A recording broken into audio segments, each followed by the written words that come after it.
Hey guys, welcome back to the channel. This is going to be the ultimate red pill for you. You're welcome. And it's not brought by me, it's brought by a New York journalist, some guy called Pajid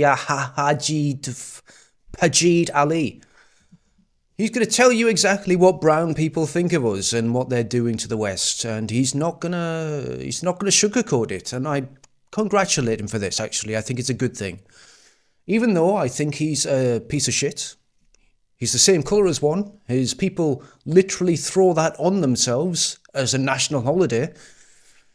But he's going to tell you exactly what the truth is. And for all those liberal-minded people out there that think that this is not true, that there's a conspiracy theory out there, that everything that's happening in the West, all the bad things that are happening, are a conspiracy. Well, actually, it's not. And this guy is going to tell you how and why it's not a conspiracy and how he's actually celebrating your fucking ignorance. He's going to call you a stupid person. He's going to call you an idiot. And I'm agreeing with him.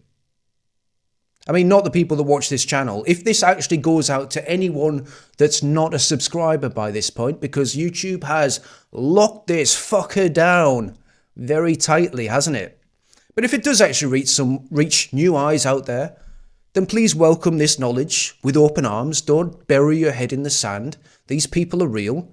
Their intentions are real. What they say, they're real.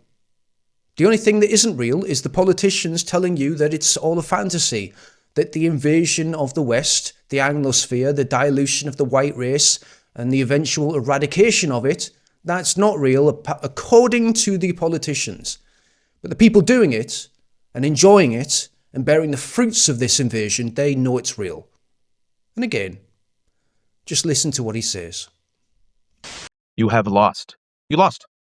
The mistake that you made is you let us in the first place. See, that's the thing with brown people. And I'm going to say this as a brown person. There's a lot of us. Like a lot. There's like 1.2 billion in India. There's more than 200 million in Pakistan. There's like 170 million in Bangladesh. Those are just the people there. I'm even talking about the folks who are expats or immigrants. There's a bunch of us. And we breed. We're a breeding people. And the problem is you let us in 1965. There were a few of us beforehand. But once you let one of us in, you know what happens with brown folks? Our grandmother comes, our grandfather comes, our uncle comes, our aunt comes, our cousin comes, our second cousin comes, our third cousin comes. Then we have kids, a bunch of kids. And then guess what? Some white women, you know, the Western civilization women, the pure women, the American women, quote unquote, the Rust Belt women, the real women, they like some of us brown folks. We don't take them. They come to us. So we're embedded. We are everywhere. We are everywhere. I've traveled this country. I'm going to speak as a brown person. Brown people are everywhere. There will be a Patel motel or there will be a Desi restaurant everywhere. I want you to realize this. You have lost. Your story is a shitty story filled with misery. It's filled with bland chicken. It's filled with terrible, terrible dry ass meat. Your music sucks. All your culture sucks. Nobody. That's why the kids like listen to black people and their music. That's why the kids love Latinos. Your parties suck because they're monochromatic. Our parties have better food, better music, better looking women. So usually what I do right now is I would critique that argument and say, well, actually, we've got the best restaurants and the best chefs in the world, and you're actually from a shitty country, where you shit in the streets and you serve people that shit, you shit eater. I'm not going to do that right now. I think this conversation has moved up a level. You can probably sense it. He's talking about the extinction of the white race. He's talking about the fact that we've let the devil into our country. We've opened the doors. Or at least a certain group of people in our countries that pretended to be our friends, that fled persecution, have opened the doors to the enemy. They know it's true. The only people that seem to not recognize this so far are the shitlibs and the intellectually bankrupt people on the left that seem to believe that these people are our friends, that they all just want to hold hands with us, that they want a wonderful brown future or white-brown future that will go on forever and live in peace. Actually, I think that's the beginning of a conversation that will end in genocide. What that man just said is the beginning of a conversation that ends in the death of every single white person. I don't think it's a stretch to say that. That is the beginning of that conversation. When you start celebrating the fact that you're invading a country and you're taking it over, and that the people, the host people of that country that welcomed you with open arms, they've lost, that it's too late,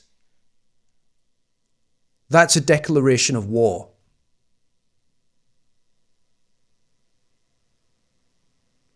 Well,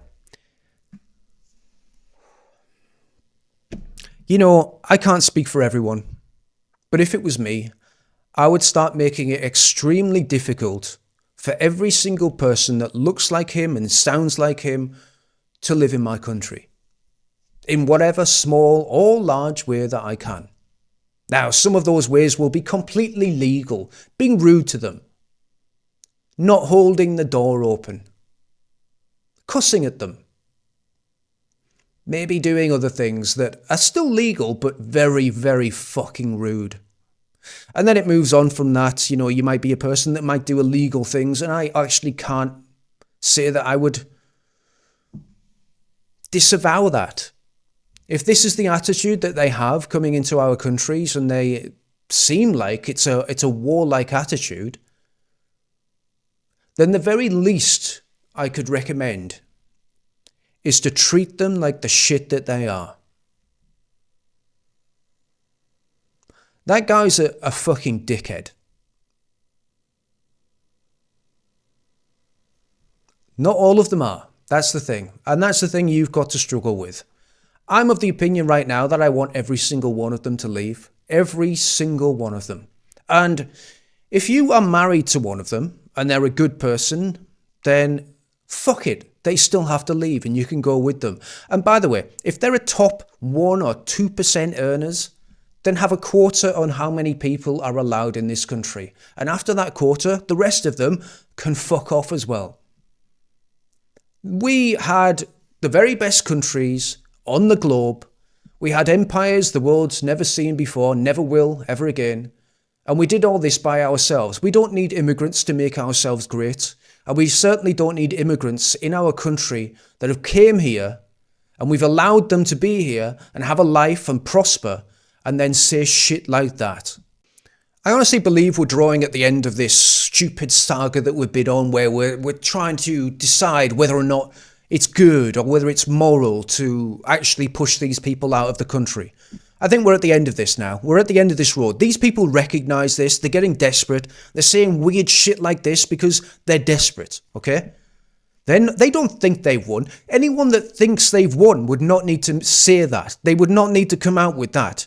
That's a desperation, a desperate tactic from a desperate man who knows he's on the wrong side of history, and he knows that the population, the native population, is waking up to the fact that we fucking hate him because he hated us first. And if we all hate each other, then let's draw the boundaries and get back to our own fucking countries. Because he's in the wrong country to be saying shit like this. Yes, he might have 1 billion people back in his own country with sticks and rocks, eating the shit from the gutters and having fucking cousin marriages. I'm sure that will do nothing when it comes to international warfare. I'm sure that will do nothing when it comes to civil warfare.